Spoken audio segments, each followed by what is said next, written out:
초대교회 성도들은 눈을 뜨면 항상 이 한마디로 서로 인사했답니다. 우리 옆에 분이 그렇게 한번 인사할까요? 마라나타, 마라나타, 마라나타, 마라나타. 한 번 더 인사합시다. 주 예수여 오시옵소서. 주 예수여 오시옵소서. 주 예수여 오시옵소서. 주 예수여 오시옵소서. 예수 재림의 날을 기다리는 것은 단지 삶이 어렵고 힘들어서 도망가고 싶고 회피하고 싶어 그렇게 예수 재림의 날을 기다리는 것만은 아닙니다. 그러다 보니까 마귀가 이단이라는 도구를 통해 사람들을 미혹할 때 지금 너 그렇게 앉아있는 거 아니다, 몇월 며칠 몇 날에 예수님 오실 텐데 그 뭔 의미가 있냐, 여기 와서 함께 예수님을 기다리자, 함께 모이자. 언뜻 보면 굉장히 신앙 공동체를 이루는 선한 뜻으로 보이지만 그렇게 인생이 허비되고 낭비되었다가 그날 예수님이 안 와 얼마나 허탈감에 그렇게 인생의 상처와 아픔으로 살아갑니까? 그러므로 오늘 우리는 항상 삶의 그 초점과 방향은 분명해야 됩니다. 삶을 살아갈 지혜도 필요합니다. 삶을 살아갈 지식도 주십니다. 또한 능력과 방법과 권세가 우리 하나님께 있어 삶을 이해하며 또한 삶에 필요한 모든 것들이 하나님께로부터 주어집니다. 허나 우리의 삶의 방향은 살기 위한 것이 아니라 예수님을 기다리기 위해 살아가는 것입니다. 예수님을 기다리는데 오늘 내 기다리는 삶이 예수님 그분의 은혜로 사라지게 되는 것이지, 내가 잘 산다고 해서 예수님의 재림의 날이 앞당겨진다든지 혹은 다른 날이 되는 것이 아닙니다. 언제 그 날일지 모릅니다. 정말 오늘 밤에 예수님이 재림하신다면 우리 할렐루야 아멘하며 그 영원한 천국에 들어가게 될 것이죠. 또한 개인의 종말이라면 내 영혼을 하나님 오늘 밤에 불러가신다면 우리 모두는 언제 어떻게 부름을 받을지 모를 뿐이지 다 하나님의 부름의 날을 반드시 맞게 됩니다. 그래서 개인의 종말이든 전 우주적인 종말이든 우리 모두 다 예수님 앞에 서게 되기에 오늘 우리 인생의 분명한 목표와 방향은, 즉 우선순위는 이 땅의 삶을 살아가는 것이 우선순위가 아니라 주님을 기다리는데 주님이 기다리는 자답게 은혜를 주시고 살아가게 하신다는 것이에요. 천국 과연 어떤 곳일까? 그래서 제가 이제 얼마나 될지 모르겠습니다만 저번 설교와 이번 설교 천국에 대한 말씀 나눕니다. 어떤 분이 질문을 하셨어요. 목사님, 천국 즉 새하늘과 새 땅이 임하게 되면 그때도 먹을 수 있습니까? 이렇게 물어봐요. 제가 2부 때도 말했지만 우리 김동현 목사님 물어본 거 아니에요. 여러분, 새하늘과 새 땅이 임하면 먹을 수 있을까요? 없을까요? 이렇게 한번 질문을 바꿔볼게요. 여러분, 먹고 싶으세요? 안 먹고 싶으세요? 안 먹고 싶어요? 아니 솔직히 어젯밤에도 야식 하셨잖아. 정답은 먹을 수 있다는 거예요. 먹을 수 있다는 거예요. 그 답이 뭐냐면 누가복음 말씀에 이런 말씀 나오죠. 우리 함께 누가복음 말씀을 선포합니다. 내 손과 발을 보고 나인 줄 알라. 또 나를 만져보라. 영은 살과 뼈가 없을 때 너희 보는 바와 같이 나는 있느니라. 이 말씀을 하시고 손과 발을 보이시나 그들이 너무 기쁨으로 아직도 믿지 못하고 놀랍게 여길 때 이르시되 여기 무슨 먹을 것이 있느냐 하시니 이에 구운 생선 한 토막을 드리니 받으사 그 앞에서 잡수시더라. 지금 예수님이 죽으시고 부활하신 다음에 그 부활의 몸을 입고 제자들에게 나타나서 제자들이 먹는 음식을 본인에게 달라서 드셨어요. 예수님의 그 몸의 부활은 오늘 우리의 부활의 모형입니다. 그래서 빌립보서 말씀이 이렇게 얘기하는 거예요. 오늘 본문 말씀 한 번 더 선포합니다.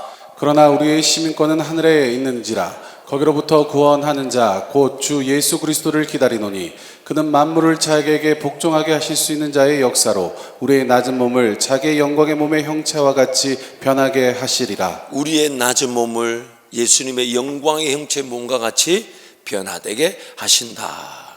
그러므로 예수님이 그 부활의 몸을 입고 드셨다는 것은 오늘 우리도 천국 가면 먹을 수 있는데 단지 차이가 있다면 이 땅에서는 그 배고픔이 고통이지만 천국에는 안 먹어도 고통이 아닌데 먹을 수 있다는 건 더 기쁨이고 즐거움이고 행복인 것이죠. 잔치가 진정한 잔치가 되고 완벽한 잔치가 되고 더 풍성한 천국의 기쁨을 맛보게 하는 것입니다.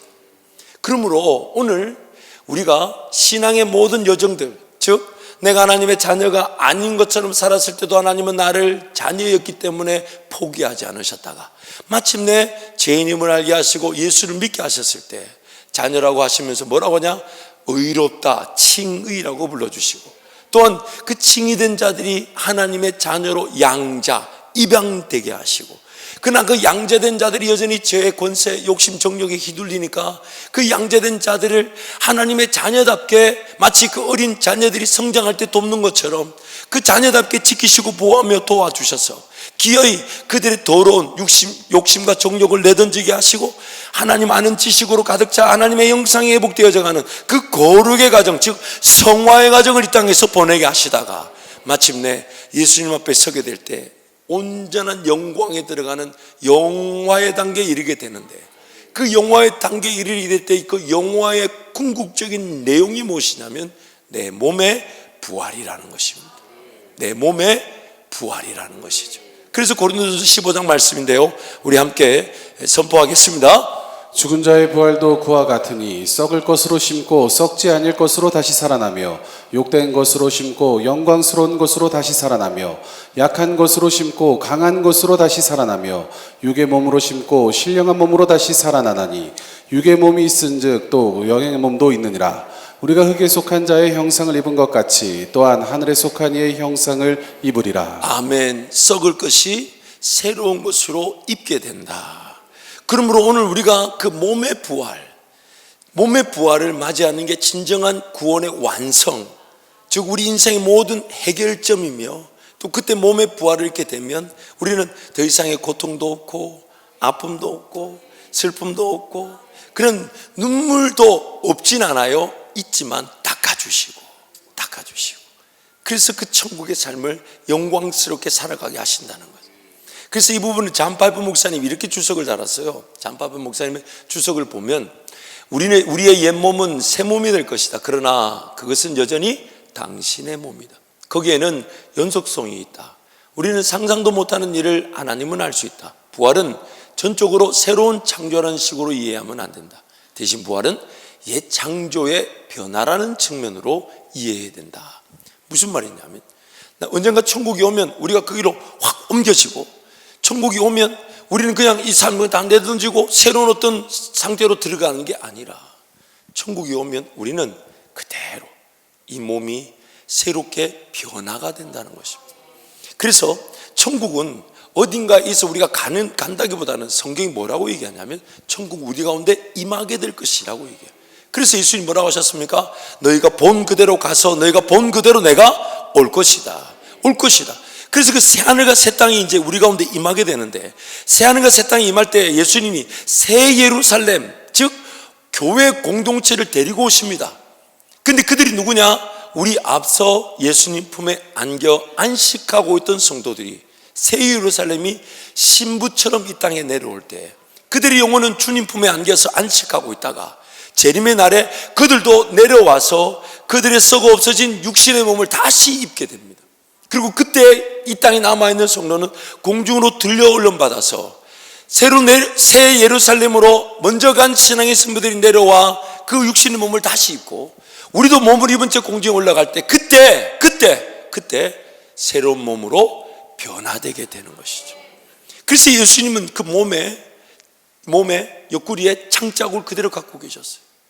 예수님은 손에 못자국을 그대로 갖고 계셨어요.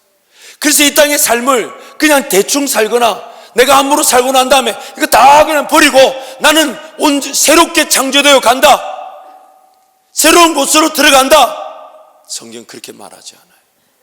이미 지금 이 시간이 천국의 시작인 것이고 우리가 변화되어질 몸을 입게 될 그 몸을 우리가 갖고 있는 것입니다.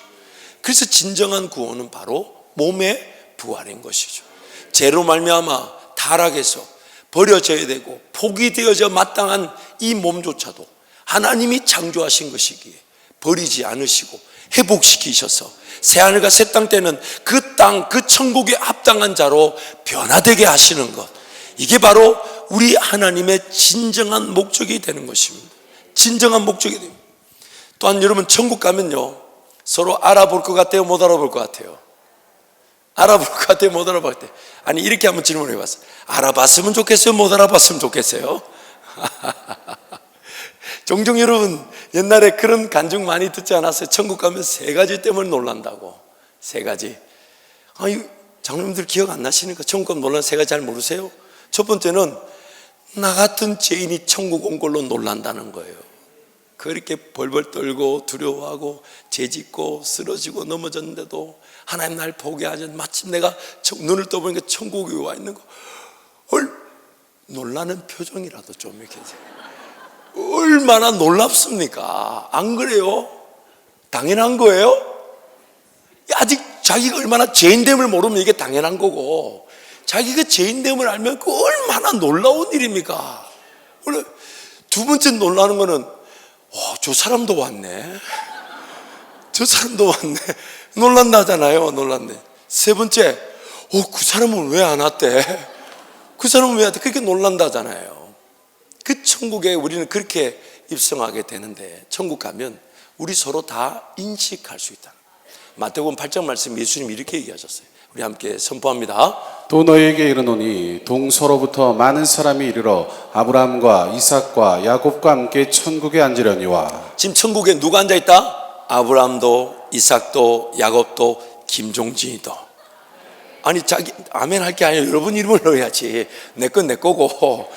다시 할게요. 다시 네 번째 기억해요. 천국에 누가 있다? 아브라함도 있고 이삭도. 아니, 처음부터 자기 이름을 대지 말고 참 이게 좀 손발이 짝짝짝 맞아야지. 그래도 성경에 나온 걸 먼저 하고 해야지요. 다시 시작. 아브라함도 있고 이삭도 있고 야곱도 있고 김종진도 있고. 그래서 누가복음 9장 말씀 이런 말씀이 있어요. 누가복음 함께 선포합니다. 문득 두 사람이 예수와 함께 말하니 이는 모세와 엘리야라. 영광 중에 나타나서 장차 예수께서 예루살렘에서 별시하실 것을 말할세. 베드로와 및 함께 있는 자들이 깊이 졸다가 온전히 깨어나 예수의 영광과 및 함께 선 두 사람을 보더니. 그래서 베드로가 이렇게 얘기하죠. 여기 모세를 위하여 초막을 하나 짓고 엘리야를 하나 짓고 그렇게 짓자고 얘기했지 않습니까?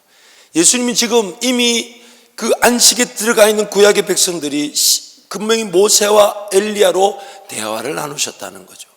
그래서 천국 가면 우리 모두 다 예전의 기억들을 다 가지고 있습니다. 예수님 손에 못자국 그리고 창자국처럼 예전의 삶을 살았던 것 다 가지고 있어요. 단지 그 상처, 그 아픔, 그 부끄러움, 그리고 그 연약함, 그 부족함, 아쉬움, 안타까움이 예수 영광 안에서 기쁨으로, 그럼에도 나를 참아주시고 그럼에도 나를 인내해 주시고 그럼에도 나를 천국에 인도하신 하나님 은혜 감사의 기회가 되는 것이죠. 단지 그 간극이 좀 다른 거겠죠. 그래서 고린도후서 말씀이 이렇게 얘기합니다. 죽을 것이 생명에게 삼킴 받을 것이다. 우리의 기억은 그대로 다 있다는 거예요. 우리의 삶의 모든 건 다 그대로 있습니다. 천국에서 들어가 살 몸으로 변화되는 것이지 내 예전의 삶의 방식이 그냥 다 잊어버리고 없어지는 게 아니에요. 그래서 오늘 한 걸음이 중요한 거고 오늘 한 걸음이 주님께 드려져야 되는 것이죠. 그래서 이제 천국 가면 이제는 새 몸을 입게 되면 정말, 그래서 이렇게 해줘. 너희가 덧입게 될 것이다. 죽을 것이 생명에게 삼킴 받듯이 너희가 덧입어지게 될 것이다. 즉 있는데 그 위에 흰옷과 같은 그것이 덧입어져서 천국의 삶을 살아가게 되는 것, 그걸 주님이 우리에게 말씀하셨어요. 자, 그렇다면 이제 우리가 궁극적으로 인생이 지금 끝나든 혹은 나중에 끝나든 궁극적인 목적이 몸의 부활이라면 이 땅을 살아가는, 현재를 살아가는 성도들의 삶의 궁극적인 목적은 뭘까요? 자, 좀 쉽게 얘기해 볼게요. 그 몸의 부활의 자리, 즉 우리가 몸이 변화되어서 천국에 살아가는 게 정답이라면 지금 다른 답이 있는 걸까요? 아니면 그 정답이 지금 적용되는 것일까요? 이미 다른 답은 없어요. 모든 성도가 마침내 하나님 앞에 서게 되면 몸이 변화되어 부활하게 돼서 더 이상 우리 인생의 문제, 어려움이 없는, 아픔과 근심이 없는, 두려움 없는, 염려가 없는 그런 삶을 살아가게 될 것이니까 지금 하나님 그 정답을 이미 정해놓고 계시고 우리를 이끌어 가신단 말이에요. 그러므로 지금 이 땅에서 우리의 삶의 궁극적인 내용이자 목적은 그 정답을 지금 맛보는 겁니다. 그래서 하나님 나라는 이미 너희에게 임하였느니라. 그러므로 오늘 우리는 진정한 그 몸의 부활을, 그 구속을 기다리면서 오늘 이 땅에서 진정한 몸의 구원으로 주님과 동행하는 것입니다. 그래서 로마서 12장 1절 2절이 이렇게 얘기하는 거죠. 우리 함께 선포합니다. 그러므로 형제들아 내가 하나님의 모든 자비하심으로 너희를 권하노니 너희 몸을 하나님이 기뻐하시는 거룩한 산제물로 드리라. 이는 너희가 드릴 영적 예배니라. 너희는 이 세대를 본받지 말고 오직 마음을 새롭게 함으로 변화를 받아 하나님의 선하시고 기뻐하시고 온전하신 뜻이 무엇인지 분별하도록 하라. 자, 말씀을 잘 보세요. 1절 말씀 보니까 우리가 마침내 예수님을 만나게 되면 몸의 부활로 이르게 될 것이니까 그 몸을 뭘로 하나님께 드리라? 산 제물로 드리라. 이는 너희가 드릴 영적 예배다. 그 몸을 드린다는 것은 하나님이 나를 지키신다는 것뿐만 아니라 내 삶이 하나님 앞에 몸이 드려지게 될 때 내 삶이 예배자로 산다는 것이죠. 그런데 여러분, 우리는 이미 몸을 드린다는 것을 만약 잘못 해석한다면 번제로 드릴 수도 없고, 그렇잖아요? 예배당에 가만 누워놓게 할 수도 없고, 그 몸을 드린다는 그 몸의 제사가 뭘 의미하냐? 그게 2절인 거예요. 2절이에요. 너희는 이 세대를 본받지 말고 오직 마음을 새롭게 함으로 변화를 받아 하나님의 선하시고 기뻐하시고 온전하신 뜻이 무엇인지 분별하라. 이게 몸의 제사, 진정한 예배라는 것입니다. 그러므로 여러분, 이 세대를 본받지 마십시오. 이 세대를 본받지 마십시오. 제가 2005년에 미국 유학하면서 중국 단기 선교를 처음 갔었습니다. 그때 갈 때 우리 팀원 중에 지금 하나님께서 아주 귀하게 쓰신 그 가수 소양이라는 자매가 있었고, 그 남편하고 이제 그 소양의 시동생, 그러니까 시누이, 이제 세 사람을 이제 같이 팀원으로 데리고 왔는데, 그 가서 이제 중국 15일, 약 보름을 있었어요. 보름 있는 동안에. 그래서 우리 이제 미국에서 보따리를 싸서 이제 오는데, 이제 우리 여성들 같은 경우는 그렇게 부탁해도 큰 캐리어에 또 작은 가방에 암만 부탁해도 그거를 가급적이면 가지고 오지 마세요. 그래서 제가 그 가방을 열어볼 생각이 없었어요. 기어이 무게 초과해가지고 본인이 열어주셨어. 그 열어서 보니까 세상에 자기 집에 있는 걸 축소판으로 옮겨놨어. 부엌 살림 빼고는 다 들었어. 그래가지고 드라이기 뭐 이런 거 드라이도 뭐 이만하더만. 우리는 드라이기를 왜 들고 다녀? 그래가지고 그거에 막 심지어 고데기에 막 돌돌돌 많은 게 한가득 자기 손으로 버렸어요. 무게를 초월하니까 자기 손으로 버렸어. 그래가지고 이제 갔는데 우리를 도우려고 통역하시는 두 분이 이제 사역자가 오셨는데, 한 분은 조선족이셨고 한 분은 중국 한족인데 한국말을 잘 하시는 거예요. 그래서 이제 두 팀으로 이렇게 나누어서 이제 같이 움직이는데, 저하고 있는 분이 이제 한족이셨어요, 중국 사람. 근데 이 양반이 보름을 같이 사는데 짐이 하나도 없어. 주머니에서 성경책 하나 넣었다 뺐다 하고 짐이 없어. 그래, 짐이 왜 없냐? 뭔 짐이요? 필요 없다는 거야. 그러니까 이게, 그래서 가만히 살펴보니까 저녁에 그냥 양말 대충 빨고 늦으면 안 빨고 다음날 또 신고. 제가 속옷에 대해서는 말하지 않겠습니다. 그것까지 말하면 오늘 또 영은혜 되지 않을 것 같아서. 그런데 15일을 그렇게 사는 거예요. 그런데요, 우리가 이제 사천성에 가서 거기서 그 장족, 그러니까 티벳 사람들이 사는 그 장족까지 올라가는데 14시간을 산을 올라가니까 얼마나 힘듭니까? 그 고지대를 기가 몇 번이 막혔다, 몇 번이 뚫리는데 얼마나 높은지 그 백두산에 뭐 2배인가 그렇다는데, 그걸 한 14시간을 차를 타고 올라갔어요. 올라가는데 나중에 우리 팀원들이 이런 때가 처음이니까 다 쫙 늘어져 가지고 그냥 천국 갔으면 좋겠다 이런 분위기였어요. 쫙 늘어져. 그러니까 내리는데 운전하시는 분이 자기 짐 찾아가서 했더니 다들 버리고 싶어 하더라고요. 저걸 왜 갖고 왔을까? 오히려 그 짐이 없는 그 중국분 사역자 두 분이 그거를 들어가지고 다 옮겨주더라고. 속으로 얼마나 욕했겠어요. 단기 선교 왔다는 사람들이 세상에 짐을 다 가지고 와가지고. 그런데 여러분 보세요. 예수 재림의 날을 기다린다는데 재림의 날을 기다리는 자처럼 살지 않으니까 우리 인생의 믿음의 경주가 경주답지 않답니다. 본향가는 나그네의 길이 가볍지가 않다. 그래서 이브리서 12장에 우리를 괴롭히는 게 두 가지인데, 첫 번째는 얼매기 쉬운 죄와 무거운 짐들. 무거운 짐. 심지어 뭐 걸어가는데 뭐 툭 떨어지면 그래 이거 버리라는가 봐 이러고 가야 되는데 그것도 돌봐야 되고 저것도 돌봐야. 그러니까 걸어가지를 못해. 뭐 사명의 길을 걸어갈 수가 없어. 매 떨어지고 넘어지고 쓰러지고 그거 다 돌보느라고. 또 그거를 또 더 잘 돌보려고 또 기도하고 달라주세요, 채워주세요, 넘치도록 흔들어 부어주세요. 과연 그게 주님의 사명에 합당한 것이냐? 아니, 그럼 주님이 때가 되면 채워주실 텐데. 그래서 오늘 우리가 주님을 기다린다면 오늘 하루도 예수님이 오늘 저녁에 올 것처럼 주님을 기다리는 자처럼 사는 겁니다.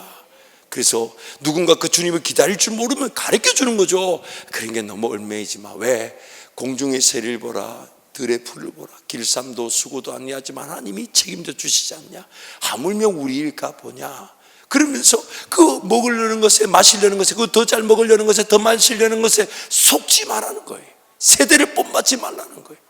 그래서 그 믿음의 길을 본향가는 나그네에서 걸어가게 되면 오늘 또 주님 오시는 날인 줄 알고 그렇게 걸어가려고 했는데 주님이 먹을 것을 먹게 하시고 입을 것을 입게 하시고 마실 것을 마시게 하시고 내 잠자리가 필요하면 잠자리가 필요한데 너무 감사한 것은 나는 그게 그렇게 돈이 될 줄도 몰랐고 나는 그렇게 부가 될 줄도 몰랐는데 하나님이 때가 되니까 사역을 위해 기름 붓듯이 부어주시는데 그 은혜 누릴 때 우리 말은 뭡니까?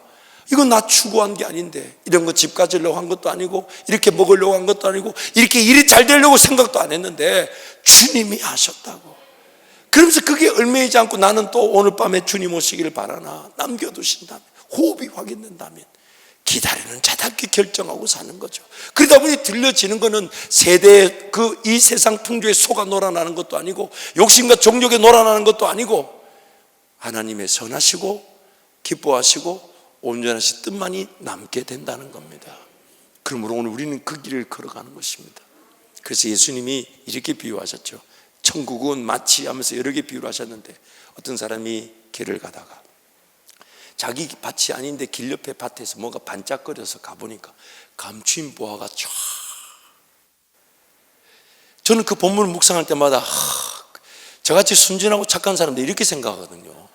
내 밭도 아닌데 그 감추인 보화를 발견했을 때 주인한테 알려줘야 되는 거 아닌가. 그걸 덮어두고 돌아가서 내 재산을 팔아 그 밭을 살려고 하는 거는 조금 비양심적이지 않나. 아니 여러분 그런 생각 안 해보셨어요? 이게 좀 순진하고 착하면 다 이런 생각 하는데 그런데 여러분 성경이 말하는 바가 뭔지 아세요?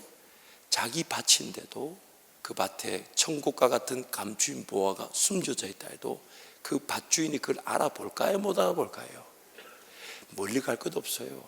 그걸 못 알아봐서 지금 저 땅 샀어야 되는데 말하는 거고 그걸 못 알아봐가지고 자기가 가지고 있는데 헐값에 팔았던 거예요. 그러므로 오늘 우리 삶에 진짜로 필요한 거는요 예수 재림의 날을 기다리는 재림의 신앙이 필요한 겁니다. 단지 삶이 어려워서 도망가고 회피하자함이 아니라 지금이 재림의 날에 맛볼 진정한 몸의 변화의 부활, 내 몸의 속량, 그것을 지금 맛볼 수 있도록. 왜? 정답은 정해져 있죠.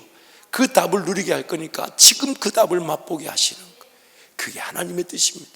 그러므로 여러분 세상살이에 너무 얽매이지 마시고 우리 다시 예수 바라보십시다. 다시 오실 주님을 기다리십시다. 천국을 사모하십시다. 그래서 자고 일어나면 마라나타 하고 내 호흡이 확인된 순간 복음 전하고 거룩한 신부로 살아갈 그런 삶의 자세를 취하면서 예수 기다릴 줄 모르는 자들이 예수 기다려 오늘이라도 죽을 수 있다. 내일이라도 주님 오신다. 주님을 기다려. 그렇게 해서 내 삶의 책임자가 되어주시고 인도자가 되어주시는 그 주님과 동행하시기를 축복합니다.